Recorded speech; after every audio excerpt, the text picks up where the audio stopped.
Welcome to my YouTube channel electrical classes अंकित।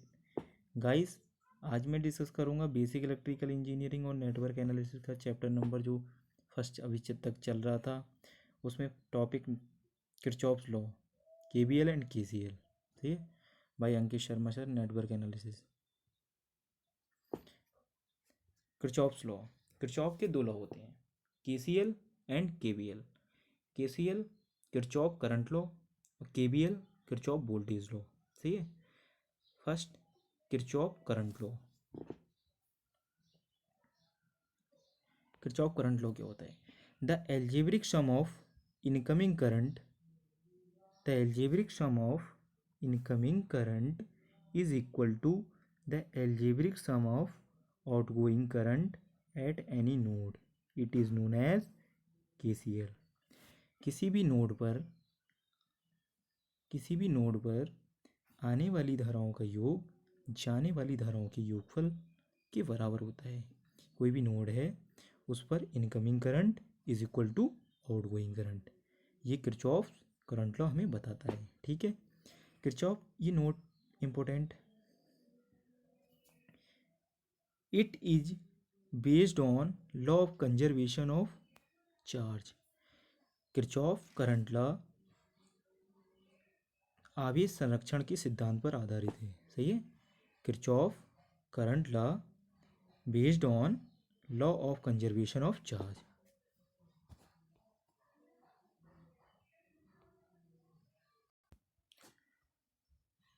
सभी लोग ये फिगर देख पा रहे होंगे।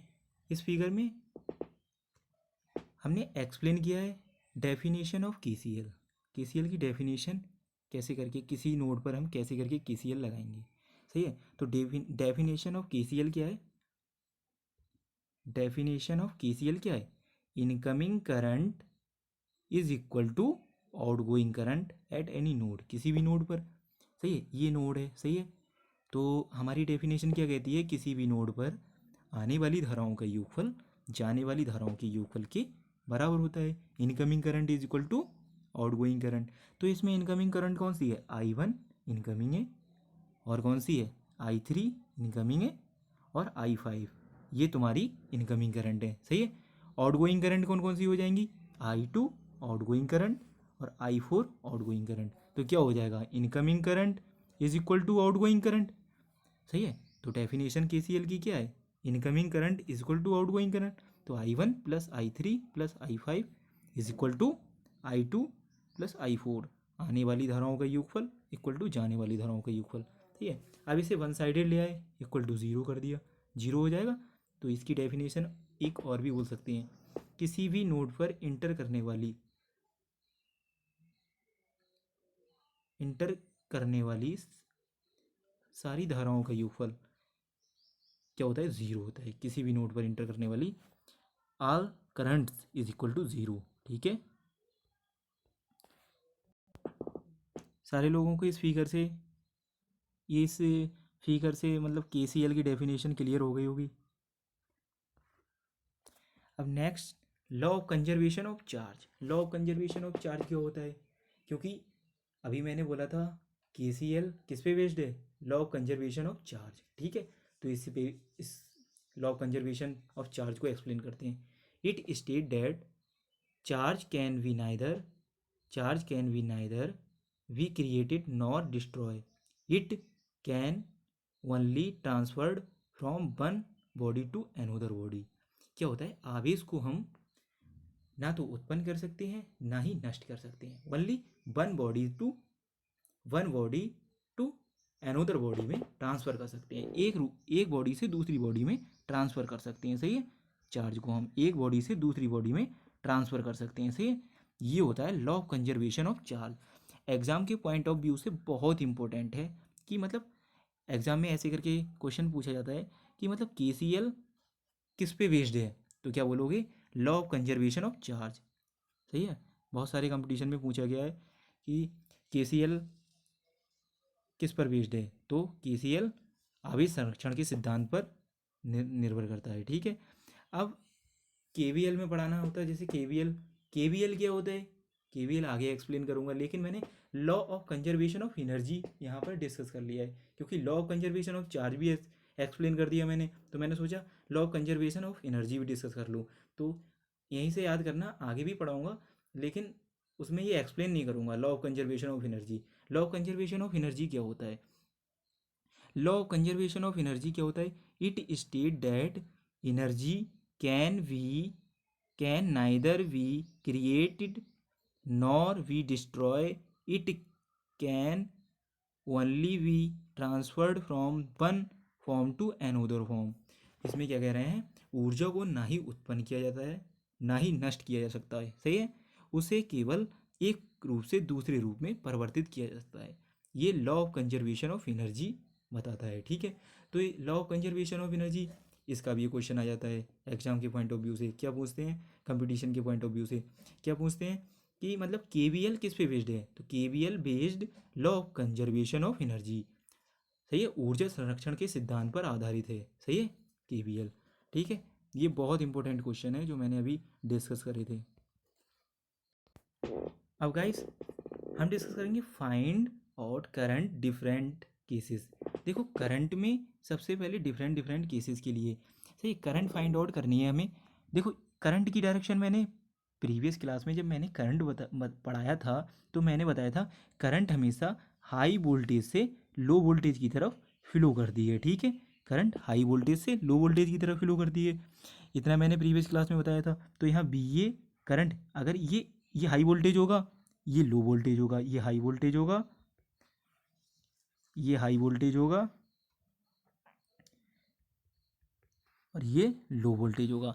तो करंट की V equal to I R से, ओम्स लॉ से हम क्या जानते हैं? V equal to I into R. अब जब हमें आई की वैल्यू निकालनी है तो बी बाई आर से निकालेंगे ना, बी बाई आर से। तो यहाँ बी बाई आर से जब हम करंट की वैल्यू निकालेंगे तो करंट बराबर आई बराबर कितना हो जाएगा? डिफरेंस दोनों का, high voltage minus low voltage, तो B A minus B B divided by R, सही है। तो इस केस में करंट कैसे फाइंड आउट हो गई? V A minus B B divide by R, ठीक है। अब नेक्स्ट केस में देखेंगे, फर्स्ट केस हो गया हमारा,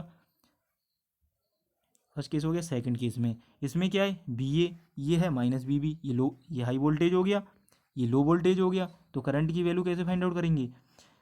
B A minus minus of B B, क्योंकि माइनस बी भी ऑलरेडी दिया हुआ है, तो करंट की वैल्यू कितनी आ जाएगी? B A plus B B divided by R. Second case में ये हो गई, सही है। तो मैंने करंट की डायरेक्शन हमेशा बताई थी कि हाई वोल्टेज से लो वोल्टेज होगी। तो रेजिस्टेंस में हम करंट कैसे फाइंड आउट करेंगे? ये चीज़ें find out, current find out करने का ये प्रोसेस तुम्हें तभी यूज़ होगा जब तुम नोडल एनालिसिस में पढ़ाऊँगा, तब ये करंट निकालते हैं नोडल एनालिसिस निकालने के लिए, सही है। तो ये बहुत यूज़फुल होगा वहाँ तुम्हें कि कैसे करके हम करंट फाइंड आउट करते हैं। अब देखो इस वाले केस में ये क्या है? माइनस बी बी, ये लो वोल्टेज हो जाएगा, सही है, और ये हाई वोल्टेज हो जाएगा। तो करंट की डायरेक्शन कैसी है? हाई वोल्टेज से लो वोल्टेज, हाई वोल्टेज से लो वोल्टेज है। तो हम इसमें क्या करेंगे? इसमें हम करेंगे B B minus bracket minus B A, क्योंकि माइनस बी ए ऑलरेडी दिया है। तो यहाँ से कितना हो जाएगा? I equal to B B plus B A divided by R. I equal to कितना हो जाएगा? B B plus B A divided by R, ठीक है। सब लोगों को समझ में आ गया होगा वैसे कॉन्सेप्ट, सही है। तो करंट फाइंड आउट करने का कॉन्सेप्ट आ गया। अब यहाँ एक मैं आगे भी डिस्कस करूँगा जब केवीएल पढ़ाऊँगा, लेकिन डिस्कस कर दे रहा हूँ। देखो करंट कभी भी रेजिस्टेंस में इंटर करेगी, तो करंट कोई भी है, सही, करंट किसी ब्रांच में इंटर कर रही है, यहाँ रेजिस्टेंस है, इस रेजिस्टेंस में इंटर कर रही है। तो यहाँ करंट का जो फर्स्ट टर्मिनल होगा रेजिस्टेंस का, ये हमेशा करंट हमेशा रेजिस्टेंस के इंटर करेगी तो वो पॉजिटिव टर्मिनल होगा, और जिससे लीव करेगी, जिससे निकलेगी, वो हमेशा निगेटिव टर्मिनल होगा। इससे निकल रही है तो ये पॉजिटिव ये निगेटिव, और इससे निकल रही है तो ये पॉजिटिव और ये निगेटिव, सही है। तो करंट में हमेशा करंट यहाँ से रेजिस्टेंस में इंटर करेगी तो वो टर्मिनल हमेशा पॉजिटिव होगा, जिधर से लीव करेगी वो टर्मिनल हमेशा नेगेटिव होगा। ये रेजिस्टेंस की प्रॉपर्टी है, सही है। तो ये तुम्हारे लिए केवीएल में बहुत इंपॉर्टेंट होगी कि हम पोलरिटी या साइन कन्वेंशनल कैसे यूज़ करते हैं। तो जब हम केवीएल यूज़ करते हैं तो हमें समझ में नहीं आता है कि कैसे कैसे करके किसी भी सर्किट में हम केवीएल लगाएं, कैसे साइन कन्वेंशनल चेंज होते रहते हैं, करंट की डायरेक्शन चेंज कर देते हैं तो साइन चेंज हो जाते हैं, सही है। तो आगे मैं डिस्कस करूँगा केवीएल, तो उसकी प्रॉब्लम होंगी तब उसमें तुम्हें अच्छे से क्लियर हो जाएगा। यहाँ मैंने बता दिया है कन्वेंशनल क्या होता है कि करंट रेजिस्टेंस में जिस टर्मिनल से इंटर करेगी वो हमेशा पॉजिटिव होगा, और जिस टर्मिनल से निकलेगी, सही है, लीव करेगी, उस वो क्या होगा, निगेटिव होगा।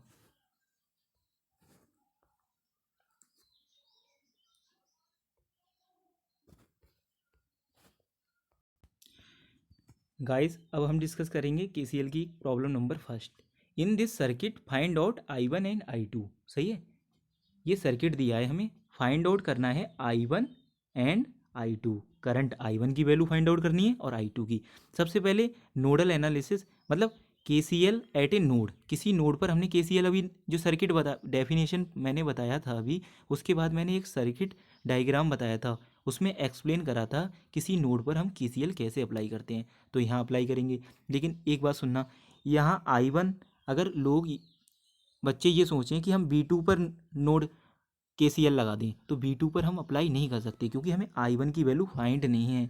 I1 की वैल्यू पहले निकालेंगे, उसके बाद B2 पर, बी नोड पर हम KCL अप्लाई करेंगे। तो सबसे पहले क्या करेंगे, I1 वैल्यू फाइंड आउट करेंगे। तो I1 की वैल्यू फाइंड आउट करने के लिए हम क्या करेंगे, using KCL at node A. तो नोड ए पर हम क्या करेंगे, KCL अप्लाई करेंगे। नोड ए पर KCL अप्लाई करेंगे तो KCL क्या होता है, incoming current is equal to outgoing current.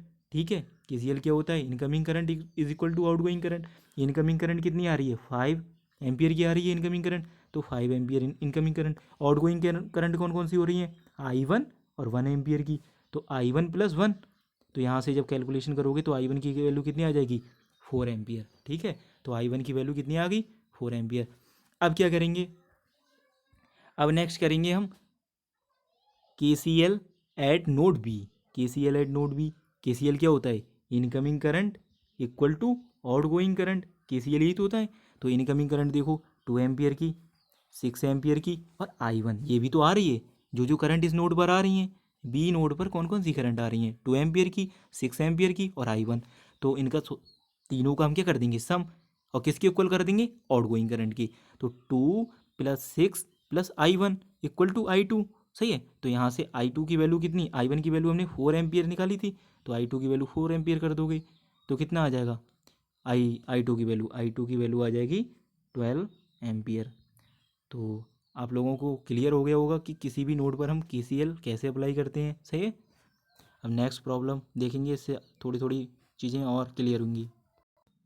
In this question, next question में find out current I3 I4 I5 in this circuit. ये सर्किट दिया है, इसमें हमें क्या फाइंड आउट करना है, I3 I4 I5। सही है, तो सबसे पहले हम क्या करेंगे, इस नोड पर, नोड ए है, सही है, नोड ए पर हम क्या लगाएंगे, KCL, using KCL at node A.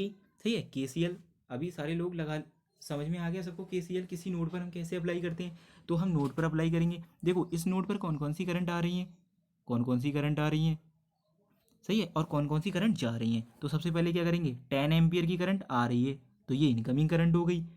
KCL क्या बताता है, डेफिनेशन हमने KCL की क्या बताई थी, incoming current is equal to outgoing current. तो 10 एम्पियर की करंट आ रही है, और जा कौन सी रही करंट, 5 एम्पियर की और I4। तो क्या हो जाएगा, 10 एम्पियर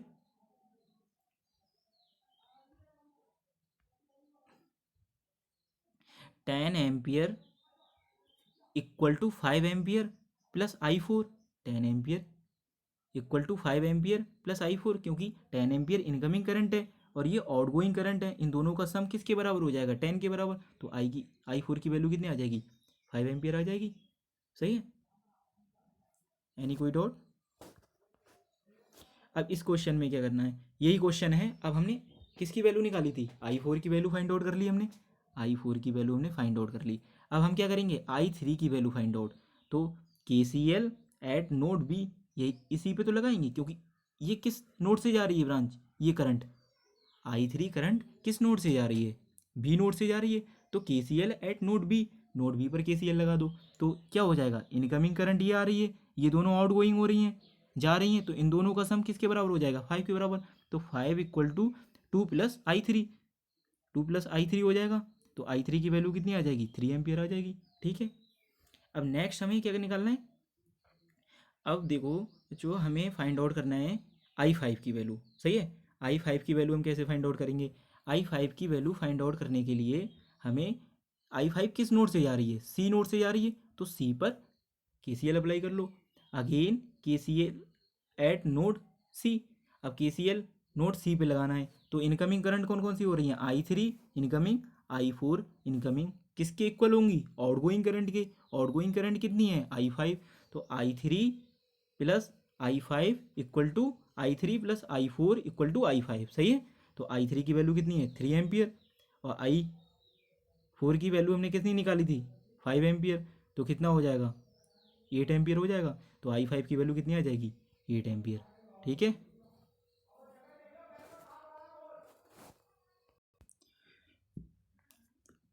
गाइस आज के लेक्चर की लास्ट प्रॉब्लम। सही है, KCL एंड KCL की लास्ट प्रॉब्लम। ठीक है, लास्ट प्रॉब्लम डिस्कस कर रहा हूँ मैं। Question, use KCL to find current I1 I2 I3 in this circuit.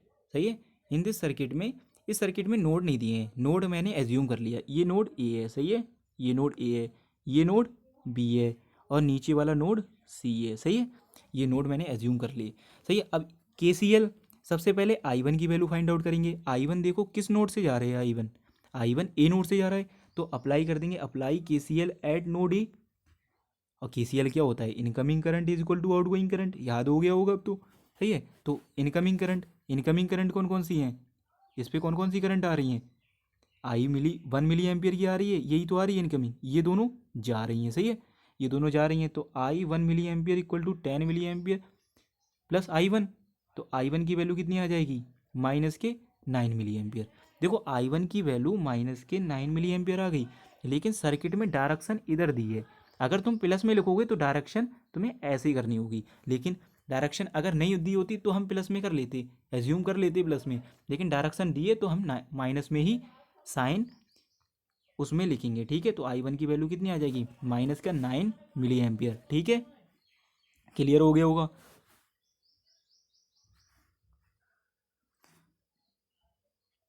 ये नोड कौन सा बना था मैंने? A B और ये C। अब किसकी वैल्यू फाइंड आउट करनी है? I2 की। तो I2 किस नोड से जा रहा है? B नोड से जा रहा है I2। तो again apply KCL at node B। Node B पे हमने KCL अप्लाई कर दिया। नोड B पर जब KCL अप्लाई किया तो क्या हो जाएगा? Incoming current is equal to outgoing current. Node E पे ये आउटगोइंग करंट है, आउटगोइंग करंट है, I2 आउटगोइंग करंट है, इनकमिंग केवल 10 मिली एम्पियर है। तो 8 milliampere plus I2 equal to 10 milliampere. तो I2 की वैल्यू कितनी आ जाएगी? 2 मिली एम्पियर। ठीक है, क्लियर हो गया। अब हमें क्या निकालना है? I3 की वैल्यू फाइंड आउट करने के लिए I3 हम KCL किस पे लगाएंगे? C पे। ये C माना था मैंने, ये पॉइंट जो है, ये पॉइंट, ये नोड है C। सही है, C पे देखो, सबसे पहले तो ये कितनी आई थी? I1 -9 मिली एम्पियर आ रही। ये I1 की वैल्यू, ये I1 कितना था? -9 ampere, 9 milliampere, 9 milliampere था। सही है, अब ये देखो, ये 3 मिली एम्पियर। अब इसमें देखो इनकमिंग करंट कौन सी है? -9 मिली एम्पियर, और इनकमिंग करंट दोनों आ रही है, -9 मिली एम्पियर और 3 मिली एम्पियर। तो हम जब आउटगोइंग करंट इस ब्रांच में कितनी हो जाएगी? निकालो, -6 मिली एम्पियर हो जाएगी। -6 मिली एम्पियर आ गई, -6 मिली एम्पियर आ गया। उसके बाद क्या करेंगे? इसमें देखो I2, अब हम C नोड पर जब KCL अप्लाई करेंगे, KCL apply, again apply KCL at node C। Node C पर KCL अप्लाई करो तो कितना हो जाएगा? Incoming current is equal to outgoing current. Incoming current कौन सी आ रही है? I2 -6 milliampere equal to I3। ठीक है, I3 हो जाएगा। उसके बाद 2 milliampere -6 milliampere equal to I3। तो I3 की वैल्यू कितनी हो जाएगी? I3 equal to -4 milli ampere. ठीक है, ऐसे करके हमने सारे फाइंड आउट कर लिए, I1 I2 I3।